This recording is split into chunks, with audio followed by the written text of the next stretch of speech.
Hello guys, welcome to our channel. This is Teja. ప్రస్తుతం మనతో పాటు సీనియర్ జర్నలిస్ట్ భరద్వాజ్ గారు ఉన్నారు. నమస్తే సార్. నమస్తే.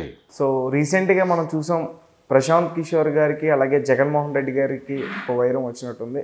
అయితే గతంలో జగన్మోహన్ రెడ్డి గారు ప్రశాంత్ కిషోర్కి ఒక 500 కోట్ల పైకే ఇచ్చారని చెప్పేసి ఒక వార్త అప్పట్లో వచ్చింది. అలాగే అమరావతిలో భూములు కూడా ఇచ్చారని కూడా వార్త వచ్చింది. మరి ఇప్పుడు చంద్రబాబు నాయుడు గారు ప్రశాంత్ కిషోర్కి ఎంత ఇవ్వబోతున్నారు, ఏంటి వాస్తవాలన్నీ కూడా ఏంటి? అంటే ప్రశాంత్ కిషోర్ చంద్రబాబును కలిసిన తర్వాత మీడియాతో మాట్లాడాడు. మాట్లాడుతూ ఆయన ఒక గొప్ప నాయకుడు కాబట్టే కలిశాను, అంతకుమించి ప్రత్యేక సందర్భం ఏం లేదు దీనిలో అని చెబుతూ, నేను తెలుగుదేశం కోసం పనిచేస్తున్నాను, ఇలాంటి ప్రచారం జరుగుతోంది, కానీ దానికి సంబంధించి ఏ రకమైన క్లారిటీ నాకే లేదు, నేను మీకు ఎలా క్లారిటీ ఇవ్వగలను అని కూడా మాట్లాడేశాడు ఆయన. సో తెలుగుదేశం పార్టీ తరఫున ఆయన పనిచేయబోతున్నాడు అని జరుగుతున్న ప్రచారాన్ని ఆయన ఇంకా ధృవీకరించాల. అయితే ఈ మధ్యకాలంలో ఆయన ఐపాక్ నుంచి బయటకు వచ్చాడు. బయటకు వచ్చి సీరియస్గా బీహార్ రాజకీయాల్లో క్రియాశీలకంగా వ్యవహరించాలనుకున్నాడు. అనుకోవడం మాత్రమే కాదు, అక్కడ పాదయాత్ర లాంటి కార్యక్రమాలు కూడా చేపట్టాడు ఆయన. ఈయన నితీష్ కుమార్కి చాలా సన్నిహితంగా ఉండేవాడు, ఆయనకు సలహాలు చెప్పాడు. అసలు ఆయనకి ఎన్నికల వ్యూహాలు రచించడం ద్వారానే ఇతని పేరు పాపులారిటీలోకి వచ్చింది. ఆ తర్వాత బీజేపీ వారికి సహకారం అందించాడు. బీజేపీ గెలుపు వెనకాల ఇతని పాత్ర ఉంది అనే మాట బాగా ప్రచారం జరిగింది. ఈ ప్రచారం జరిగిన నేపథ్యంలోనే చాలామంది తెలంగాణ రాష్ట్రానికి చెందినటువంటి కేసీఆర్ లాంటి ప్రముఖులు కూడా ఈయన్ని అప్రోచ్ అవటం. అంటే ఎన్నికల వ్యూహకర్త అనేవాడు చాలా కీలకంగా మారాడు. స్టార్ స్టేటస్ తీసుకొచ్చినవాడు పీకే.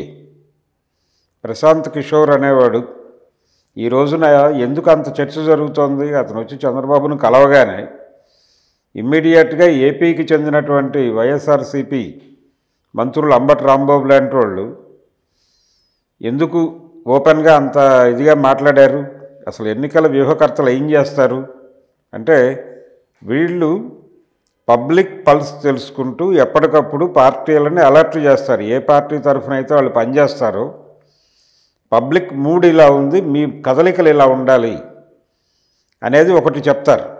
రెండోది, పార్టీ అనుసరించాల్సిన వ్యూహాన్ని ఎలా అనుసరించాలో చెప్తారు.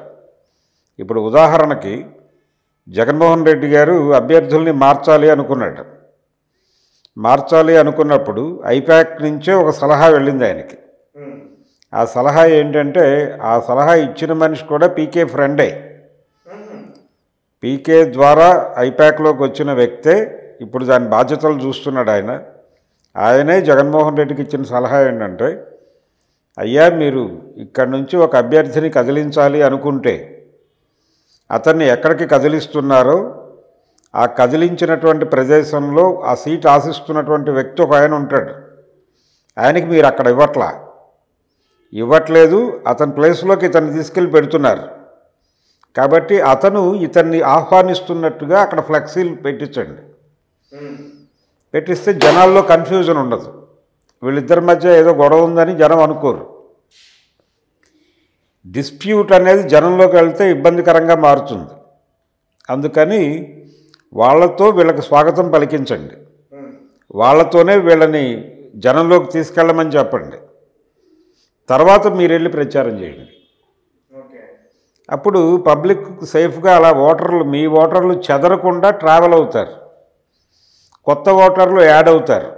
ఆల్రెడీ మీరు తీసేయదలుచుకున్న వ్యక్తి మీద ఉన్నటువంటి అసంతృప్తులు ఉంటారు, ఆ అసంతృప్తి ఓటర్లు కూడా వెనక్కి వెళ్లకుండా ఇతని వైపు డైవర్ట్ అవుతారు. తద్వారా మీరు ఏదైతే ఆశించారో, ఏది ఆశించి ఆ అభ్యర్థి ప్లేస్లో ఇంకో అభ్యర్థిని తీసుకొచ్చారో ఆ పని నెరవేరుతుంది, ఫలితం వస్తుంది అని అడ్వైజ్ చేశాడు. ఇలాంటి సలహాలు చెప్తారు వీళ్ళు.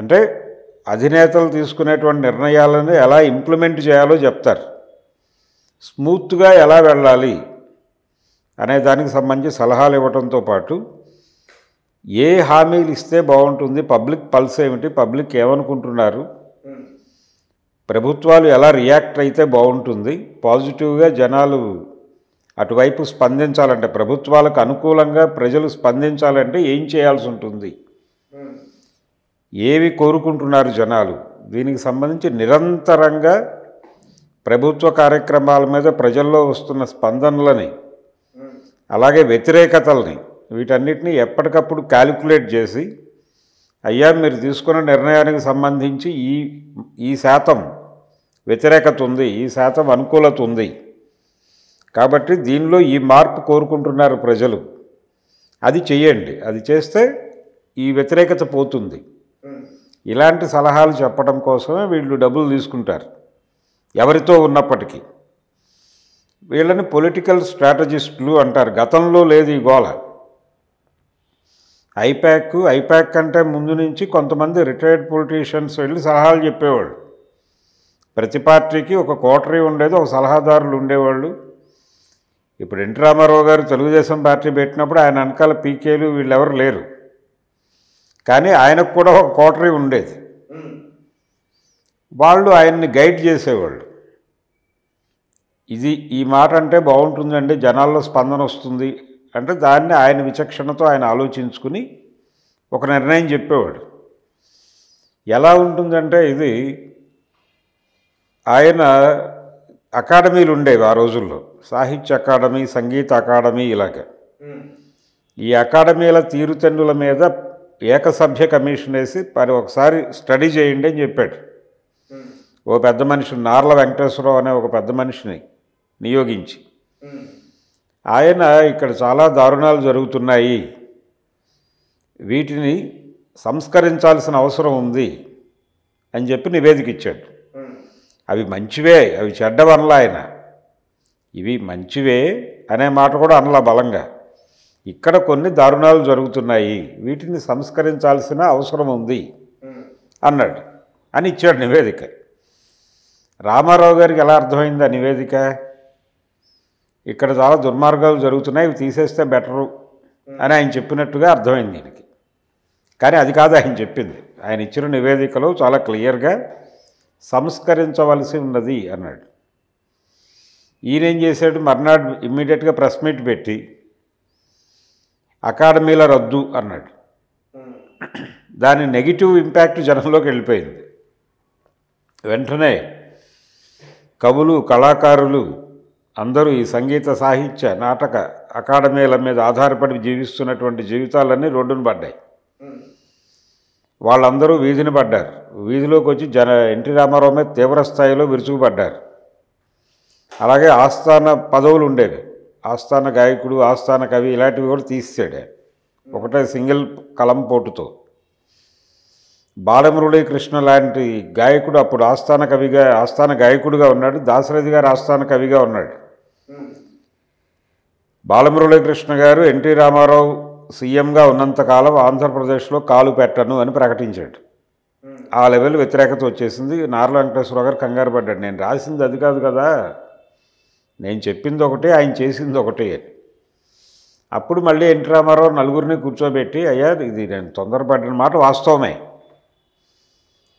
దీన్ని ఎలా సరిచేయాలో చెప్పండి ఇప్పుడు అంటే, మళ్ళీ జ్ఞానులందరూ కూర్చుని మేధోమథనం చేసి తెలుగు యూనివర్సిటీ అని పెట్టి వీటన్నిటినీ ఒకే వేదిక మీదకు తీసుకొస్తున్నాం, విడివిడి అకాడమీలు కాకుండా అన్నిటినీ కలిపి తెలుగు యూనివర్సిటీ అని పెడతాం, అందుకని రద్దు చేశాం అని చెప్పండి, జనాలు ఆగుతారు. అది చెప్పి మళ్ళీ క్రైసిస్ కంట్రోల్ చేసి మరి తెలుగు యూనివర్సిటీ ప్రారంభించాడు ఆయన. ఇలా పాలకులు ఎప్పుడైనా గందరగోళ పడితే ఎవరో ఒకళ్ళు వచ్చి పక్కన సలహాలు చెప్పి నడిపించేవాళ్ళు. ఇది ప్రొసీజర్. అయితే క్రమంగా ఇది ప్రొఫెషనలిజం వచ్చేసింది దీనిలోకి. ఆ సలహాదారు విషయంలో వచ్చేసి ఒక వ్యూహకర్తని, అంటే అవతల పార్టీ బలాలేమిటి, బలహీనతలేమిటి, రంగంలో ఉన్నటువంటి పార్టీల బలాలేమిటి, బలహీనతలేమిటి, మన లోపాలేమిటి, మనం సరి చేసుకోవాల్సింది ఏమిటి, అవతల వాళ్ళని అధిగమించడానికి మనం ఏం చెప్పాల్సి ఉంటుంది, ఏం మాట్లాడితే జనం మనకు ఓట్లేస్తారు, ఓటు అనేది ఎజెండా ఇక్కడ. ఓటుని ఎలా ఆకట్టుకుని బ్యాలెట్ డబ్బాలో వేసుకోవాలి, ఏం చెబితే జనం ఓటేస్తారు, ఇదే స్కీమ్. ఈ స్కీమ్ రచించడానికి జనంలో ఉండి జనాన్ని స్టడీ చేసి, అవతల పార్టీల వ్యూహాలని స్టడీ చేసి, అవతల పార్టీల వాళ్ళు ఏం చెప్పబోతున్నారో కూడా అధ్యయనం చేసి, దాన్ని ఎలా దెబ్బ కొట్టాలో వ్యూహం రచించి వీళ్ళని గైడ్ చేయాలి. దానికి 500 కోట్లు ప్యాకేజీ అనేది ఇప్పుడు బయటకు వచ్చిన మాట. జగన్మోహన్ రెడ్డి గారు 500 కోట్లు ఇస్తున్నట్టుగానో ఇచ్చానో ఎక్కడ అధికారికంగా ప్రకటించలేదు ఆయనకి. అయితే చంద్రబాబు నాయుడు మరి ఎంత ఇస్తాడు అనేది, అంటే ఒక చోట నుంచి ఇంకో చోటకి ఎందుకు మారుతున్నాడు ఆయన? హైక్ కోసమే కదా. ఒక హైక్ లేకుండా ఒక కంపెనీ నుంచి ఇంకో కంపెనీకి ఎందుకు మారుతారు? అయితే ఈ మధ్య ప్రశాంత్ కిషోర్ ఒక సభలో మాట్లాడుతూ బీహార్లో, నా సమయాన్ని అనవసరంగా జగన్మోహన్ రెడ్డికి నితీష్ కుమార్కి సలహాలు చెప్పి నాశనం చేసుకున్నాను, నా టైం వేస్ట్ చేసుకున్నాను, నేనే నా రాజకీయ కెరియర్ మీద దృష్టి సారిస్తే ఈ పార్టీకి ఏదో అయ్యేవాడిని అని కూడా మాట్లాడాడు. అంటే ఆయన కొత్త పార్టీయా? అంటే ప్రతి ఎన్నికల వ్యూహకర్త, అంటే సక్సెస్ఫుల్ ఎందుకు ప్రధానమంత్రి కాకూడదు ఆయన? ఇంతమందిని ముఖ్యమంత్రులను చేసినవాడు, ఇంతమందిని ప్రధానమంత్రులను చేసినవాడు తానెందుకు ముఖ్యమంత్రి కాకూడదు? తానెందుకు ప్రధానమంత్రి కాకూడదు? అవచ్చు కదా. వ్యూహరచన చేసి, వ్యూహరచన దురంధరుడు అని కదా ఇప్పుడు ఆయన తెలుగుదేశం పార్టీకి డ్రైవ్ అవ్వగానే ఇంకైపోయింది. ప్రశాంత్ కిషోర్ టీడీపీ చంద్రబాబుని కలిశాడంటే తెలుగుదేశం గెలిచేస్తున్నట్టే, చంద్రబాబు ముఖ్యమంత్రి అయిపోతున్నాడు ఇంకో పావు గంటలో అని మాట్లాడుకుంటున్నారుగా తెలుగుదేశం శ్రేణులు.